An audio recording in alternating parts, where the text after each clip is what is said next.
going on, everyone? Welcome to today's video. If you saw the last one, the car's in a similar situation, and I'm sorry if you hear the bells, but I live close to a church and it's 6 o'clock. Those are going off. But anyways, we're doing a brake refresh on the S4. The fronts actually are fine, so the car doesn't have that many miles on the brake setup, so we're not going to touch the front brake parts, but we will be replacing the calipers with some other 17Zs. So we're not going to touch upon that. I had a video on the 17Z install. If you need to see that, I'm going to link that down below. But what we're going to be doing is actually refreshing all the parts in the rear, as well as replacing those calipers, or just maybe cleaning them up. And the reason we're replacing or cleaning up these calipers is because we're switching up the color scheme. So for these guys, I wanted to keep an extra set of 17Zs. So I'm just going to take the yellow ones off, replace them with a set that I already powder coated. But the rears, if they're in good condition, we'll just clean those up, powder coat them the color, and then just go from there and replace all those parts. But we'll also be installing new pads, new rotors, that's the word, and any other little brake parts that we need to. Probably brake lines too, because I've never done the rear brake lines. Now that I think about it, I've never touched the rear brakes at all, so it's needed to happen. But let's head over to the back. I already got the passenger side done. We're gonna do the driver side, show you guys what you need to remove to get all these parts out, and we'll go from there. Hopefully they come out just as easy. Okay, so first thing we're gonna do is there's actually a little clip here. We're gonna go ahead and remove that. That'll allow us to remove this e-brake cable, so that way we can just get that out of the way. So we'll do that first. All right, got that clip out of the way now.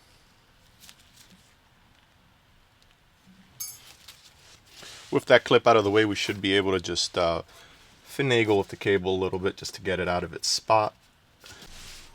Now we'll go ahead and just pull that cable out of the way. Definitely should have done this on the other side where I had more space and better light, but yeah, next time. Now we'll go ahead and remove the two 13mm nuts, one here, one here. This will remove the caliper from the carrier.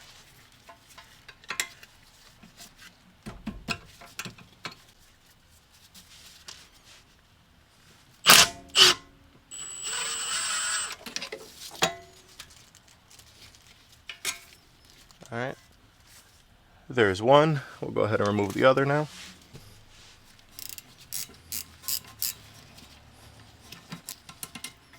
All right, and that's the other one out. Quick thing to mention, when you're doing this, make sure your e-brake's down, or else this will have a bunch of tension and you won't be able to remove it. So just food for thought later. So now we'll go ahead and start prying off the caliper.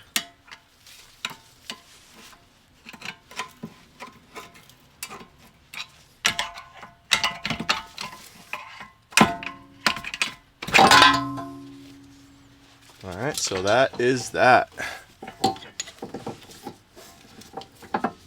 Put this guy off to the side. Next step is to remove that brake line, and we'll do that in a sec. But before we do that, we're actually going to take this bracket off. And to do that, we'll need an 8mm, what do you call these? Hex things? Socket cap, screw, I don't know. Anyways, 8mm, basically an Allen. We're going to feed this through and get our big impact to get these out, because these are in there a little tight. And so that you guys can see what we're talking about here, as we approach the brakes from the front, that is one of them, and the other one is right down here. So those two are the bolts we're removing, and that'll allow us to take the caliper bracket off.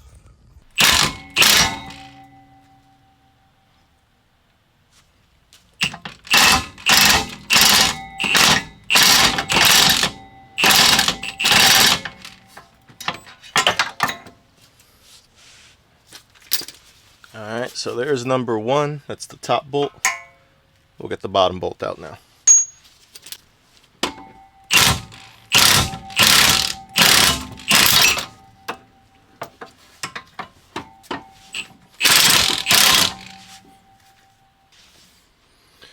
So naturally, that bolt is now rounded out.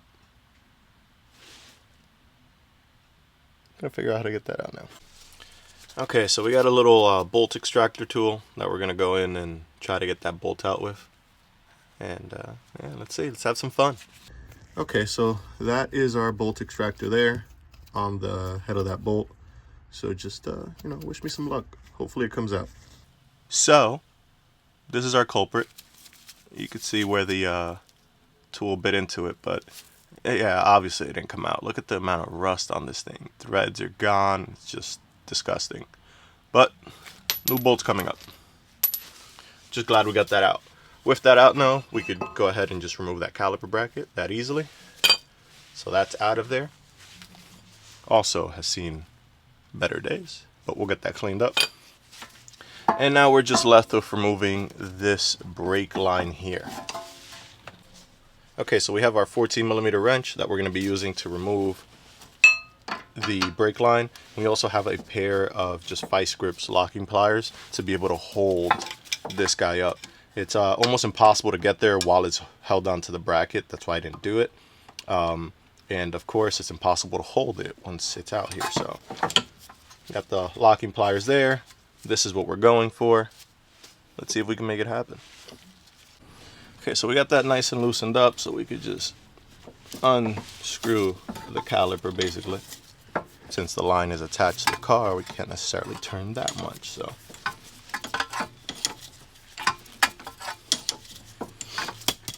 We will probably be replacing these lines, and by probably I mean we're definitely replacing them. Just waiting for the replacements in the mail to come soon. But in the meantime, just gonna cap this so we don't keep leaking brake fluid. With that caliper and line removed now, we can go ahead and concentrate on removing this brake rotor. And I got my two trusty hammers here. Start with the dead blow first, you know, and be nice, and then we'll graduate.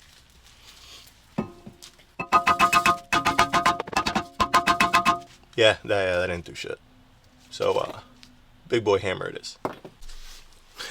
One swing. They didn't even get to record it. There we go. I'll come in and clean this all up with a wire brush in a bit, but last step for me here is just removing this 10mm, which I can't get to, of course. So we're gonna do that with the wrench. This 10mm just holds this heat shield, which I found out that supposedly I have on backwards. They're supposed to be facing back. That doesn't make any sense to me, but we'll see.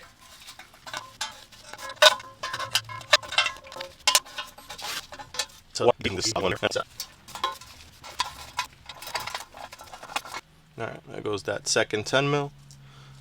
We'll replace those most likely because these just don't look great, and get all three of them back in there. And our shield is off. Alright, so we have our caliper here and our bracket. The red ones are the ones we just took off. Somebody tried to paint this or spray this at some point. This one was replaced. I could tell that because it's not, I mean, there's just some hardware on it that just wasn't OEM. But anyways, we're going to remove this bleeder screw. Hopefully it comes out pretty easily. I've been soaking all of this for a few days, so let's see.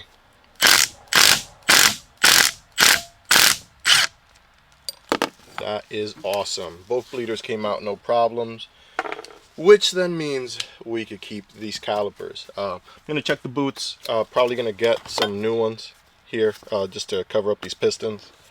Clean things up, lube them up nice. But for the time being, they're just getting sprayed with some simple green so that we can go ahead and clean them up later.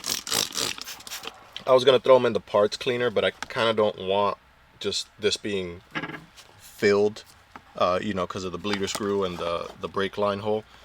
I don't want it to be filled with water and degreaser, so I'm not going to submerge these. The brackets I'll probably do, but these guys are just going to have to be cleaned like this and then into the sandblaster as well.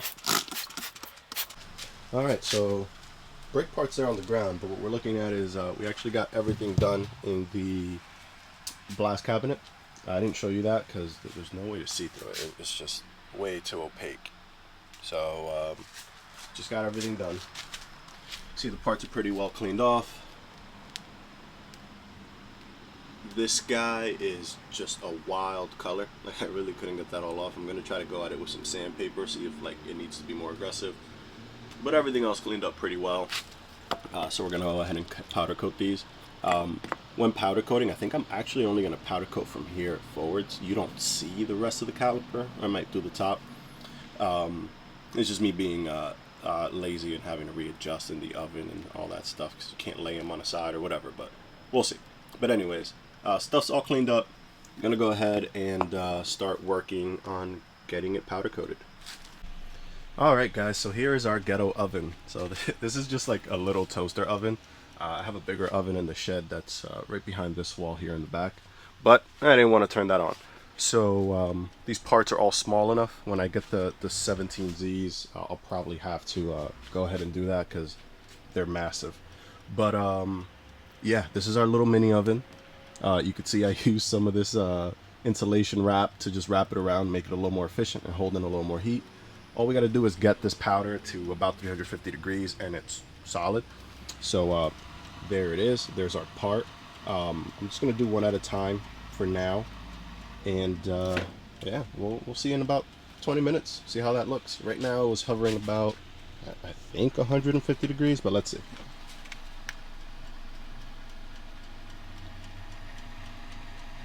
Yeah, it's a bunch of variation there. But we got to get that to 350, 400, and then from there we'll be good. So catch you guys in a sec. Alright, I'm walking out as I'm watching some Kobe stuff. And excuse the crazy hair, but you guys are gonna have to deal with it. Jeez, it's bright out here. Anyways, let's get you into the shed. We're walking back there because we got the new 17Zs in there. Wow, it is really bright. There we go. Anyways, now we're in the shed where we have our old GE stove. I think it's GE. Well, it doesn't matter. Anyways, I'm gonna flip you guys around. Inside, we actually got our new 17Zs. They're in here just baking a little, and the oven didn't actually turn itself on. There we go. Yeah, so they're in here just baking a bit, trying to get a lot of the moisture off. I had them in the hot tank. What's that called? The that thing that vibrates the water for clean. It's a parts cleaner. I had it in the parts cleaner. They're all clean, degreased. Now they're in here baking, getting the water off of them and out of the inside as well, hoping to boil that out. After that, we'll go ahead and pull the seals, rebuild them. And once rebuilt, then we'll get them back on the car, but not before powder coating them and sandblasting them, which is my least favorite part now. But anyways, this is the shed. I don't know if you guys have seen it. Tools and stuff in here. Air compressor. Somewhere around there. But yeah. Alright, so calipers are ready to go into the sandblaster. Got the guide pins inside here shaved because 17Zs and blah blah blah blah blah. If you guys need some info on that video, I'll link that down below on how to actually fit these to the car. I've done that already. But now it's just quick powder coating. So I'm gonna go get this in the sandblaster, clean them up, and then get them looking white.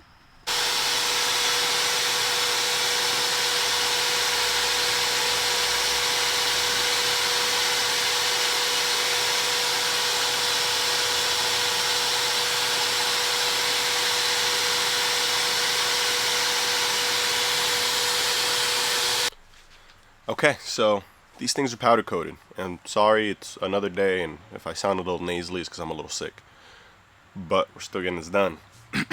So brakes are powder coated. You can see here we got the white on there. We'll get some stickers pretty soon to get on here. I'm not sure whether I want to go Brembo like the yellow ones have, or I'll go Audi Sport, or I'll just put something stupid there, but we'll see. But for the time being, the brakes are done, powder coated. Got new seals in, new rubber seals, all that stuff, so they're good to go and good to slap on the car. So we're gonna go take the front brakes off. The rear brakes we're waiting on. I have to go buy some hardware for them just to replace those really old bolts because I don't want to put those back in. So those are gonna probably happen a little later today or tomorrow, but for the time being, front brake time. Alright, so our brakes are in. Got the pads in, they're EBC yellow stuff, that's why they're popping yellow like the old caliper. But that guy's in, they're looking good. Everything came out and fit in perfectly, so pretty solid. Gonna go do the other side and then head over towards the back and finish those off. Alright, so we're in the back now and it's time for our new rotor. So that guy's gonna go right there. And we'll slide our caliper bracket on now and get that bolted in.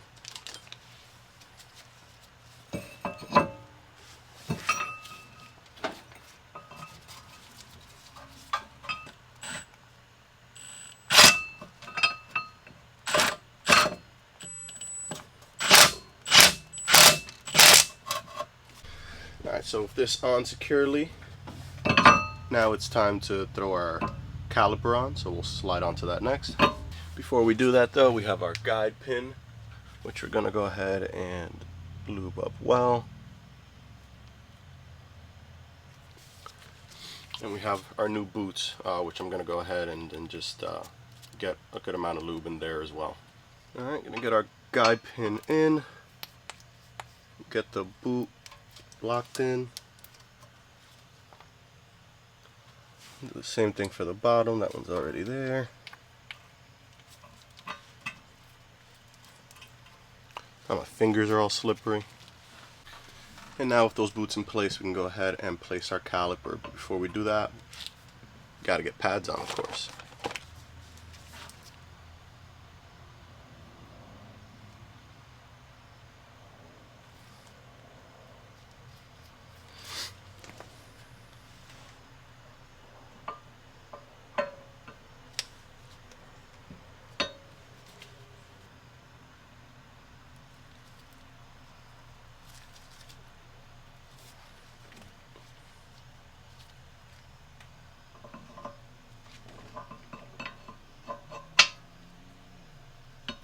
So I forgot that these calipers hadn't been retracted yet, so we're going to have to get our tool out. So here's our caliper compression kit. These have to be turned in, so they have little tangs here that line up with these divots that we have on the piston here. So we'll go ahead and pick the one that fits, which in this case is this one. And we can see that those tangs line up well with the divots on our caliper, and you'll see that'll fit flush there and allow us to turn while also compressing. So with that in place, we'll put that down. We'll grab the rest of our caliper compression tool, which is this here. We'll feed this guy through. And now with that fed through, we can go ahead and line these up. So this magnetically attaches to that plate we put down already. And all you got to do is turn this guy. There you'll have some resistance, and then what we do is crank here. And as you crank, this will turn and push that piston down for us. You can see that turning motion there, and that piston retracting. And we have to do this since our pads have more meat than what we took out. This piston's too far out, so we have to push it back into the caliper itself. Alright, now we've got this piston compressed down all the way. We could slide the tool out, turn this down to slide it out, and you can see that's completely flush and down. And now that'll fit around our thicker pads. So we'll go ahead and slide that on. Before we do that, I'll actually put a little more lube here on the piston just in case. I like quiet brakes, so why not?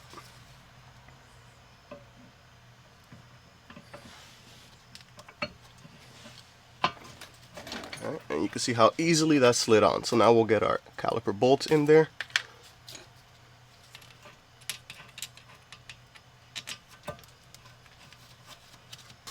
There's one. And there's the second. Just to let you know, I did on all these bolts use some blue Loctite just to keep things a little safer. So just a recommendation, not a must, but definitely still do recommend it. And after these are tightened, your brake job is done. Throw the wheel back on and you're all set.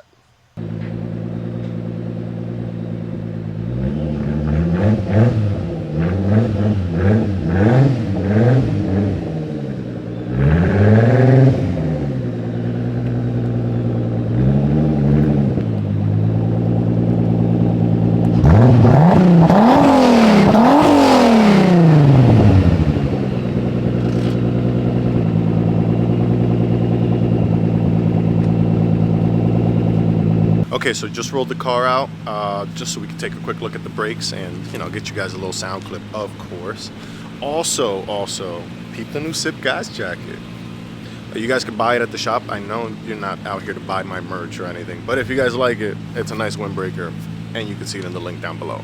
But anyways, let's get back to what this looks like. We're gonna take a quick look at the brakes, see how the white turned out, and see how the, you know, cross-filled rotors look in the back, because those were stock for like ever. So let's take some beauty shots, and then after that, peace out, guys.